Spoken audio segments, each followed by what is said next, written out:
बिस्मिल्लाहिर्रहमानिर्रहीम। शुक्र अल्लाह के नाम से जो बड़ा मेहरबान नहायत रहम करने वाला है।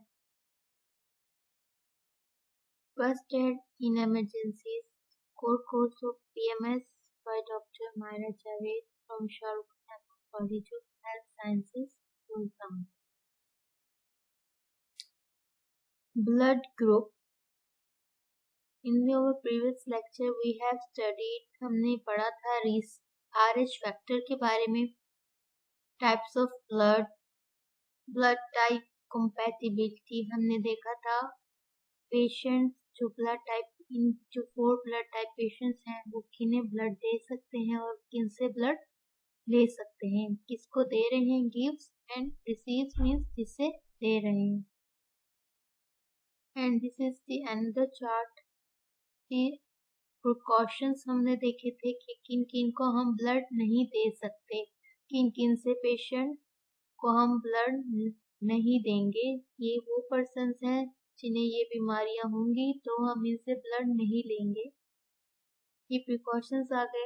And this is the method to know about blood group, कि हम किस तरह ब्लड दे सकते हैं, चेक कर सकते हैं पेशेंट का। This is the slide about the blood group determination. And today we will study cross matching of blood. हम ब्लड को क्रॉस मैच कैसे करवाएंगे। क्रॉस मैच हमने पढ़ा था कि जो क्रॉस मैच है वो 2 पर्सन्स का उस वक्त ही होना चाहिए जब हम कोई एक्सीडेंट या किसी भी जख्म की हालत में अगर पेशेंट को ब्लड दिया जा रहा है तो हम पेशेंट को ब्लड ट्रांसफ्यूजन उसकी बॉडी में करने से पहले उसे क्रॉस मैच करवाना इंतहाई ज़रूरी हो जाता है। ठीक है, अगर पेशेंट का जो ब्लड है वो मैच नहीं करेगा डोनर के ब्लड के साथ तो हम हरगिज जो डोनर का ब्लड है वो पेशेंट को नहीं लगाएंगे, क्योंकि जो ब्लड है, जो डोनर का ब्लड है, हो सकता है जो डोनर का ब्लड है उसका ब्लड पेशेंट के ब्लड के साथ क्रॉस मैच ना करा, उसकी बॉडी के अंदर जाकर वो कंपैटिबिलिटी शो ना करे। हो सकता है वो reaction show, allergic reaction show कर दे।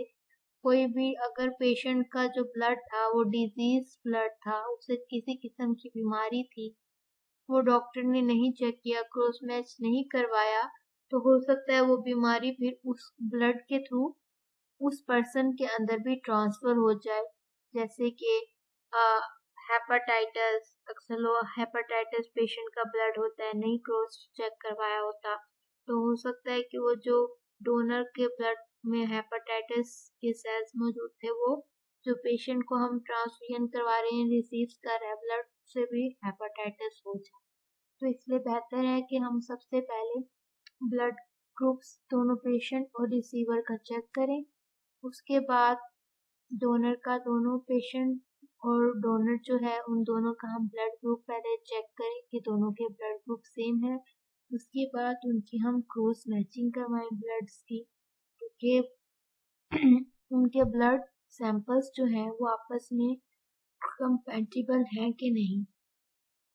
अगर दोनों के ब्लड आपस में कंपैटिबिलिटी शो करेंगे, अगर पेशेंट के ब्लड के अंदर डोनर का जो है ब्लड है वो कोई रिएक्शन शो नहीं करेगा, तो हमें इससे ये अंदाज़ा होगा कि अगर हम ब्लड को पेशेंट में ट्रांसफ्यूजन कर रहे हैं तो वो कोई रिएक्शन उसके लिए मसला मसाइल नहीं खड़ा करेगा। तो क्रॉस मैचिंग आज हम पढ़ेंगे। क्रॉस मैचिंग करना नहायत ज़रूरी है, क्योंकि बाज़ दफ़ा दोनों इंसानों का खून का ग्रुप एक जैसा होने के बावजूद खून एक दूसरे को कबूल नहीं करता। मरीज को खून लगाने से रिएक्शन हो जाता है। ग्रुपिंग के बाद क्रॉस मैच करना इंतहाई ज़रूरी है। ठीक है, उन्होंने बात वही दोहराई जो मैंने आपको एक्सप्लेन की है कि बेशक आपके ब्लड टाइप सेम हो, लेकिन ज़रूरी नहीं कि वो जो डोनर का ब्लड है वो पेशेंट के ब्लड के साथ क्रॉस मैच हो रहा हो। वो ब्लड जो है वो पेशेंट का ब्लड जो उसका जिस्म है वो कबूल कर रहा हो किसी दूसरे इंसान का ब्लड। इसलिए हम सबसे पहले क्रॉस मैच ज़रूर करवाते हैं ताकि कोई भी आगे जाके मसला ना पैदा हो, कोई भी एलर्जिक रिएक्शन या फिर जो बॉडी ऑर्गन है वो डिस्टर्ब ना हो। इस मकसद के लिए मरीज के खून का सीरम निकाला जाता है और 20% सस्पेंशन इन नॉर्मल सलाइन में हम ऐड करते हैं, बनाया जाता है। इसके बाद 2 कतरे मरीज के खून के सीरम के और 2 कतरे डोनर के सस्पेंशन के एक ट्यूब में डालकर सेंट्रीफ्यूज करें। इसके बाद 2 ड्रॉप्स आपने पेशेंट के जो मरीज है उसके सीरम के लेने हैं, पेशेंट सीरम लेना है। उसके अलावा जो 2 कतरे हैं या फिर आप 1 कतरा कर लें, उसके आपने रेड ब्लड सेल लेने हैं। डोनर के जो ब्लड देगा पेशेंट को उसके आपने रेड ब्लड सेल्स लेने हैं और आपने उसे सस्पेंशन में डालना है, फिर उसके बाद सेंट्रीफ्यूज करना है। यहाँ पे मैं आपको स्लाइड में प्रॉपर एक्सप्लेन करती हूँ, उसके बाद हम ये रीड करेंगे।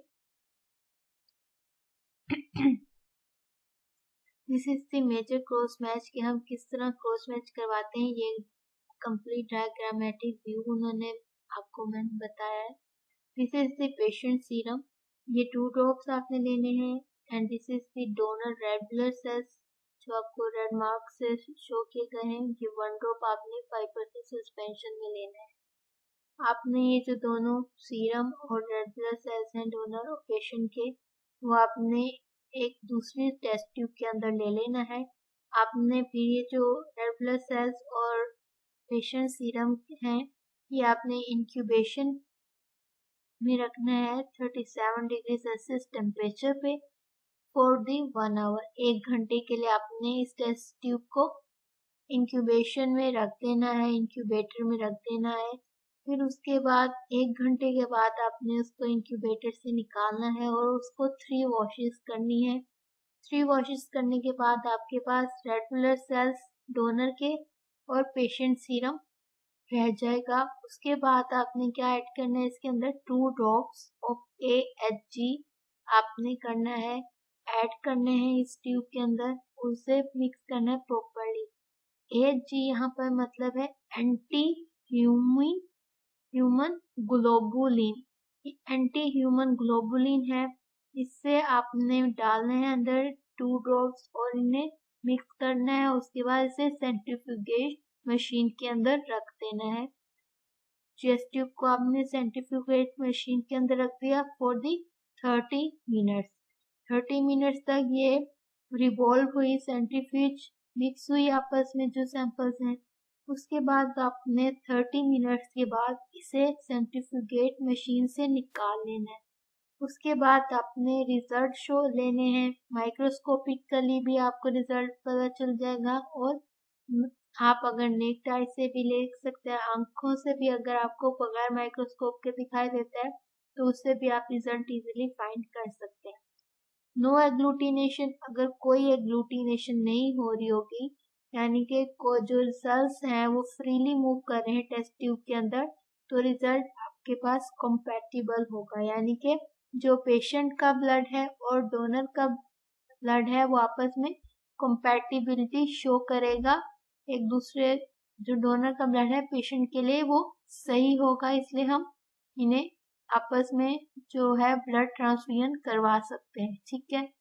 एग्लूटिनेशन यानी कि अगर फटकियां बन गई हैं तो जो पेशेंट का ब्लड है, जो डोनर का ब्लड है वो हम इनकम्पैटिबिलिटी शो करेगा पेशेंट के सीरम ब्लड के साथ, तो इसका मतलब हम डोनर का ब्लड पेशेंट को नहीं दे सकते। ठीक है, इनकम्पैटिबिलिटी होगी। हमने अगेन सेंट्रीफ्यूज करना है, 30 मिनट्स के लिए सेंट्रीफ्यूज करना है। उसके बाद टेस्ट ट्यूब बाहर निकालनी है और बेसिलिया फुटबीन माइक्रोस्कोप आपने मुआयना करना है। अगर फटकियां बन जाएं यानी कि एग्लूटिनेशन हो रही है तो समझें क्रॉस मैच नहीं हुआ ब्लड सैंपल्स दोनों के, तो जो ब्लड है डोनर का वो हम पेशेंट को नहीं देंगे। एग्लूटिनेशन होगी तो यानी कि क्रॉस मैच नहीं होगा, नो क्रॉस मैच। अगर फटकियां ना बने, अगर कोई एग्लूटिनेशन नहीं हो रही, ब्लड नहीं फट रहा, तो इसका मतलब जो रिजल्ट है वो हमारे पास कंपैटिबल आएगा। सेल्स फ्रीली हरकत कर रहे हैं तो समझे क्रॉस मैच ठीक हुआ है, यानी कंपैटिबल है। जैसे कि इस डायग्राम में आपको शो किया गया है। No agglutination compatible, agglutination incompatible, यानी कि सही नहीं है, सही है। खून इकट्ठा करने का तरीका। अब हम खून किसके अंदर इकट्ठा करते हैं? हमने फर्स्ट एड किट में पढ़ा था, हम खून एक ब्लड बैग में हम जमा करते हैं, सैंपल हम उसमें इकट्ठा करते हैं। जिस सेहतमंद शख्स ने खून देना हो, इसे काउच पर लेटा दिया जाता है। बाजुओं पर ब्लड प्रेशर का कफ बांधकर 70 मिलीमीटर तक आपने दबाव डाला जाता है। अच्छी वाज़ेह और मोटी सी वरीद यानी कि वेन में सुई लगाकर खून निकाला जाता है। खून को ऐसी बोतल में इकट्ठा करते हैं जिसमें 80 मिलीमीटर 308 ताकत का सोडियम सिट्रेट सॉल्यूशन मौजूद हो। ये मिकदार 1 पॉइंट खून के लिए काफ़ी होती है। सोडियम सिट्रेट सॉल्यूशन उसमें ब्लड बैग में इसलिए शामिल होता है जो ब्लड है वो क्लॉट ना बना दे, जम ना जाए। जो ब्लड है वो लिक्विड फॉर्म में ही रहे, ताकि जो ट्रांसफ्यूजन हम करवाएं तो उसमें कोई प्रॉब्लम ना आए।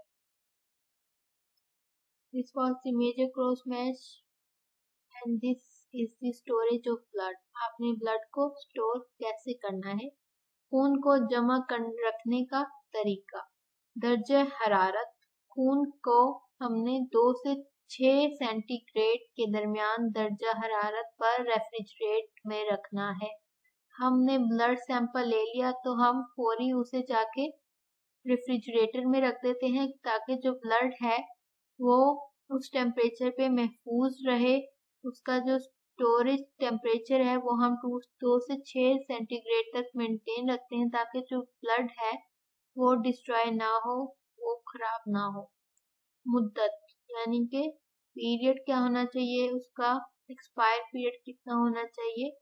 खून को हासिल करने के बाद 21 दिन के अंदर इस्तेमाल करना चाहिए। अगर इससे ज़्यादा मुद्दत गुजर जाए तो इस खून को इस्तेमाल नहीं करना चाहिए। ठीक है, 21 दिनों के अंदर अंदर आपने खून को यूज़ कर लेना है, यूटिलाइज कर लेना है। उसके बाद जो है ब्लड आपका एक्सपायर हो जाएगा, तो वो हरगिज़ हमने पेशेंट को नहीं लगाना। इस बात का बहुत ज़्यादा ध्यान रखना है कि जो टेम्परेचर है वो उसका मेंटेन हो रेफ्रिजरेटर का, जिसमें ब्लड सैंपल्स स्टोर किए जा रहे हैं, और 21 दिनों के अंदर अंदर ब्लड सैंपल इस्तेमाल किया जाए। उनकी एक्सपायरी का खास ध्यान रखा जाए। Complications, reactions. कॉम्प्लिकेशंस क्या क्या पैदा हो सकती हैं? मरीज को खून लगाते वक्त या खून लगाने के बाद मुंदरजे ज़ेर पेचीदगियां पैदा हो सकती हैं। अब ये पेचीदगियां क्या हो सकती हैं? बुखार का हो जाना, पायरेक्सिया रिएक्शन, इसमें बुखार भी होता है पायरेक्सिया रिएक्शन में, और उसके साथ साथ सर में दर्द भी स्टार्ट हो जाता है, मतली होने लगती है, नब्ज तेज हो जाती है, बेचैनी होती है, और कपाहट की इलामत होती है, यानी कि जो पर्सन है वो शिवर करने लग जाता है, कपाने लग जाता है। ऐसी सूरत में जो खून मरीज को दिया जा रहा होता है वो बंद कर देना चाहिए। बेशक अगर हो सकता है कि वो जो ब्लड है वो पेशेंट के अंदर हम ट्रांसफ्यूजन करवा रहे हैं, तो उस दौरान ही जो ये रिएक्शंस हैं जहाँ जो यहाँ दिए गए हैं कि बुखार होना शुरू हो जाए, उसके साथ साथ सर में दर्द स्टार्ट हो जाए, उससे मल्टीपली उल्टी की फीलिंग हो, नब्ज उसकी जो पल्स रेट है वो तेज हो जाए, उसे बेचैनी और कपाहट महसूस हो रही हो, तो ऐसी सूरत हाल में जो ब्लड जिस्म के अंदर पेशेंट के दाखिल हो रहा है उससे हमने क्या करना है, फौरन बंद कर देना है, रोक देना है। ये बुखार जिस्म में जरासीम के दाखिले की वजह से होता है, और फौरी और शदीद हमला यानी कि जो आपकी बॉडी है, इम्यून सिस्टम है, वो खुद ही उस चीज़ के निगलेक्ट करने लग जाती है, रोकने की कोशिश कर रही होती है, यानी कि एनाफाइलैक्टिक रिएक्शन होना शुरू हो जाता है। बाज़ दफ़ा खुद मरीज को देते वक्त यक एलर्जी हो जाती है, यानी कि जब ब्लड जा रहा है जिस्म के अंदर तो एलर्जी होना शुरू हो जाती है, वो जो जगह है वो रेडिश होनी शुरू हो जाती है, घबराहट बहुत ज्यादा होती है, जिल्द जो है वो सुर्ख हो जाती है, जो सिर घबराहट होती है, और जिल्द क्या है वहां से जहाँ पे नीडल लगाई हुई है वो रेडिश होना शुरू हो जाती है, सुर्ख होना शुरू हो जाती है, सांस लेने में मामूली दिक्कत महसूस होती है, बुखार भी हो सकता है, खून के जर्रात का टूट जाना, यानी कि जो रेड ब्लड सेल्स हैं वो ब्रेक डाउन हो जाते हैं, हीमोलाइटिक रिएक्शन होना शुरू हो जाता है, जो रेड ब्लड सेल्स हैं वो टूटना शुरू हो जाते हैं, और इस सूरत हाल में क्या होता है, रेड ब्लड सेल टूटेंगे तो क्या होगा, जो रेड ब्लड सेल्स हैं वो पेशाब के साथ यूरिया के साथ आने लग जाएंगे, ठीक है, जिससे हमें पता चलेगा जो पेशेंट है उसकी बॉडी है वो एनाफिलैक्टिक रिएक्शन शो कर रही है, जो पेशेंट के अंदर ब्लड जा रहा है वो खराब है या वो उसकी बॉडी के साथ बॉडी ब्लड के साथ मैच नहीं कर रहा, और किडनी फेलियर का भी इससे खतरा पैदा हो जाता है और जरकान भी हो सकता है, ठीक है, ये कॉम्प्लिकेशंस हमें हो सकती हैं, उस पेशेंट को हो सकती हैं जिसकी बॉडी डोनर का ब्लड एक्सेप्ट नहीं कर रही, इसलिए हमें कॉम्प्लिकेशंस होने से पहले जो ब्लड है उससे क्रॉस मैच करवाना इंतहाई जरूरी होता है। रिएक्शन रद्द अमल क्या होता है, इसका सबब क्रॉस मैचिंग ना होने की वजह से भी होता है, ठीक है, वही बात हो रही है कि क्रॉस मैचिंग नहीं हुई तो इसकी वजह से कॉम्प्लिकेशंस पैदा हो जाती हैं, ऐसे ज्यादा देर का पड़ा रहना खून से भी हो सकता है, यानी कि अगर खून का जो टाइम पीरियड है वो एक्सीड कर गया, यानी कि 21 दिन हमारे पास टाइम पीरियड था, ठीक है, यहाँ पे हमें कितने दिनों का टाइम पीरियड दिया है, 21 डेज का टाइम पीरियड दिया है, लेकिन 21 दिन से ज्यादा दिन गुजर गए हैं, 24 दिन हो गए, 30 दिन हो गए या 35 दिन हो गए तो ब्लड एक्सपायर हो गया, तो हो सकता है उस सूरत हाल में भी ये रिएक्शन कॉम्प्लिकेशंस पैदा हो जाए, ऐसी हालत में पेशाब के साथ खून आना, पेशाब की मिकदार का कम होना, गुर्दों पर भी असरात मुरतब हो सकते हैं जिस पर यरकान का खतरा उस पर्सन में पैदा हो जाता है। अब क्या क्या डिजीजेस हो सकती हैं, उसे क्या क्या बीमारी इन पेशेंट्स में हो सकती है, सर्कुलेटरी ओवरलोडिंग, बूढ़े लोगों को दिल और फेफड़ों की बीमारियां होती हैं जिसकी वजह से पेचीदगियां पैदा होती हैं, अगर हम पेशेंट्स उन्हें ये वाली जो बीमारियां दी गई हैं वो हुई भी हो या ऐसे पेशेंट्स हो और उन्हें ब्लड लग रहा हो तो उनमें क्या क्या मजीद पेचीदगियां पैदा हो सकती हैं, ऐसे मरीजों को खून की बोतल 2.5 घंटे में लगानी चाहिए, सर को सर्कुलेटरी लोड की बना पर सीने के मकाम पर दर्द होता है,